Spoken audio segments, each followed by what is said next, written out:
Morning, dear friends. July 1st, 2021. This becomes a very significant date, and it's a pleasure to address the Tax Sutra world and the Tax Sutra readers who are large in numbers. One would just take a step back and, let us imagine you're traveling on a train, and the train is going on and you are looking through the window. And it is quite common to see a parallel railway line running along with you. And it is as if the line is running the same speed with the train. And suddenly, as a child, you would have noticed with some wonder that the train merges into the second line. The first and second line get merged together. And it's a very nice feeling. It's still a thrill if you can enjoy a train ride still. Now, imagine this. One single railway line of the state, 1939, Rajagopalachari started the Madras Sales Tax Act. From 1939, we had the GST Act of 1956, which was an origin-based sales tax. Even though Parliament levied it, states retained it. Then you had the octroi, which came in 1965. Then you had the entry tax, which came in 1979. In fact, octroi and entry tax are classic examples of levies where a state is disgruntled by the lower rates offered by the neighboring states. And therefore, they say, if you bring the commodity here, we'll put an entry tax. And then you had the journey that went on for some time, and the 46th Amendment to the Constitution expanded the scope of sale big time. And finally, in 2005, we had the VAT. So this is the railway line as far as the state is concerned. If you look at the central line, the 1944 was the central excise levy.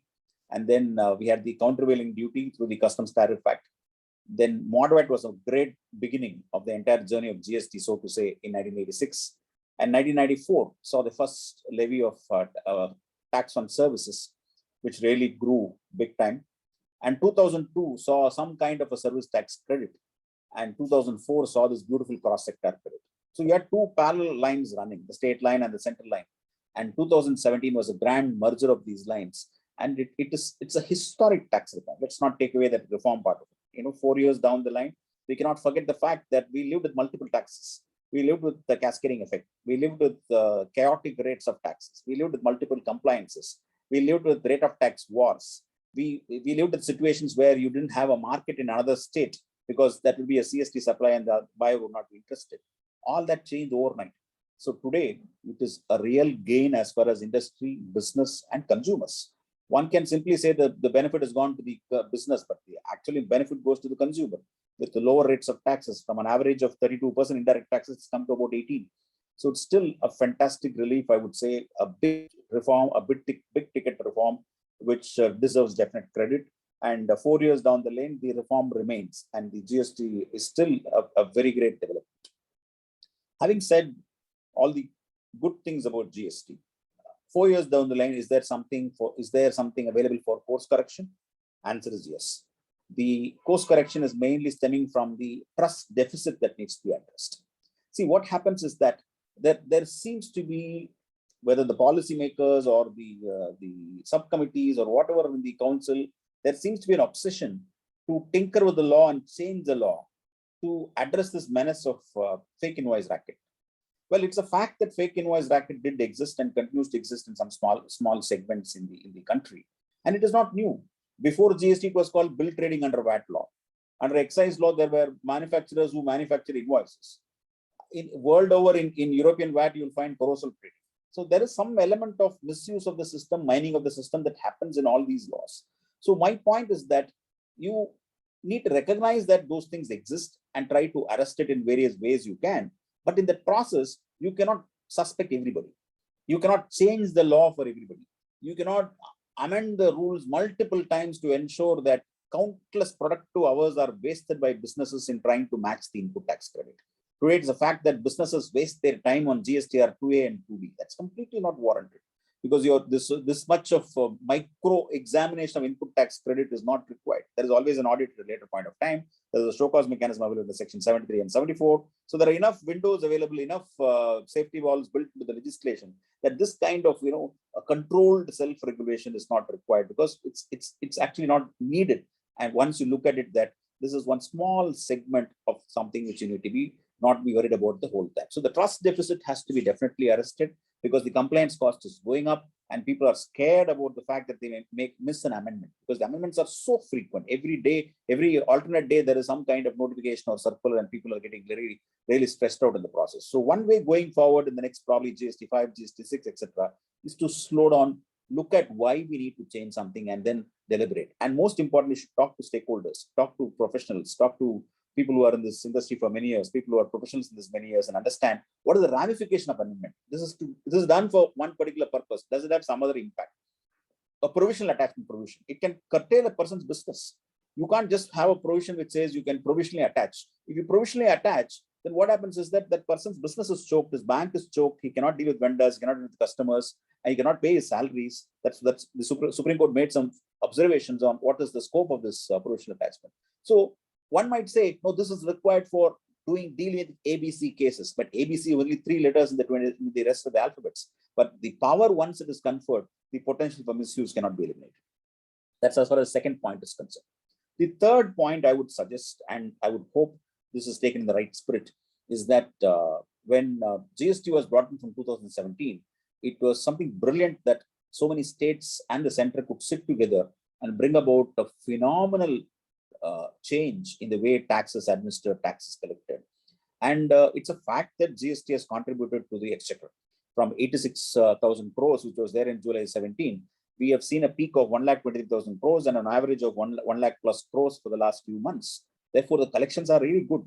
If the collections are robust and collections are good, then we should also look at ensuring that this is allowed to grow and allowed to improve, and you slowly expand the tax base rather than creating pressure points. So now what's happening is that there is this new questions coming up. Some of these questions are completely unwarranted. For example, there are some who take positions or who say that no, the structure of GST is skewed and the state is deprived of its revenue. Well, the 101st Constitutional Amendment was passed unanimously by the Parliament. And after the amendment was passed, all state legislatures passed the Amendment Act. Therefore, it is too late for a state to go back and say, no, GST design is wrong. But what is correct on the part of the state is that, did you not promise compensation? So what about the compensation? Should we not get the compensation? Now, this is where center should probably do some kind of retrospect and look at how GST was brought into this country. GST was brought into this country because the states had agreed to come on board and give up certain rights and take certain rights. They gave up certain rights in the form of, they were already taxing goods. They converted that into a joint right. Okay, I will also tax goods, you will also tax goods. And in lieu of that, the states got the right to levy tax on services. So center said, okay, let us have a joint levy. You also tax services, I will also tax services. So this give and take was a beautiful exercise which resulted in GST getting created. Now, having done all that, the nagging doubt for a state was, what happens if I lose revenue after GST? And therefore, the promise was made that we'll give you compensation. Unfortunately, at that point of time, the compensation formula, in my view, was a little bit exaggerated. And at that point of time, everybody believed the country was, the GDP was growing at great levels. And therefore, 14% growth was projected. And based on that, the compensation formula was different. And then you know what happened? The economy crashed after a point of time. Then COVID came. COVID has messed up everything. And at this point of time, center is also finding it difficult to look at a compensation which is based on a 14% growth pattern. So somewhere, somebody has to give in, somebody has to accept. So there has to be negotiations to ensure that the compensation issue is not a stumbling block for GST Council to go forward. The compensation issue is taken head on. Negotiations are made, and probably the 14% has to come down to some extent. States have to accept a lesser percentage, taking into account COVID at least. And then it has to be actual compensation instead of loans. You know, these loans are very different because you're still liable to pay these loans, and there are maybe you have some interest savings or lower rate of interest, but still a loan. It has to be actual compensation if you want to win back the states into the cooperative federalism mode. And the last point is the decision making as far as the council is concerned. This you would have seen in the various newspaper items, some people flagging off this issue.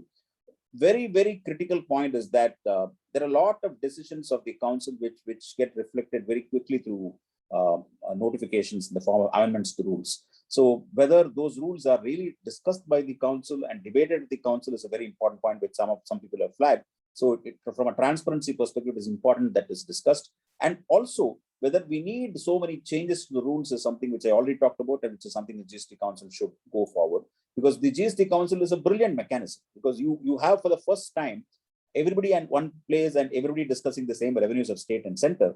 And if you have got a successful formula going, you should see how it can be nurtured better rather than allow some pressure points and fissures to emerge. So this has really worked. The fact that interstate issues are now can be decided and closed at a GST Council meeting by 29 plus states and the union sitting together is something brilliant. So you should allow this to grow, and GST Council should take this in a very right spirit, and look at how this law can be easy, business friendly, user friendly, and ensure that the governments get their legitimate share of revenue.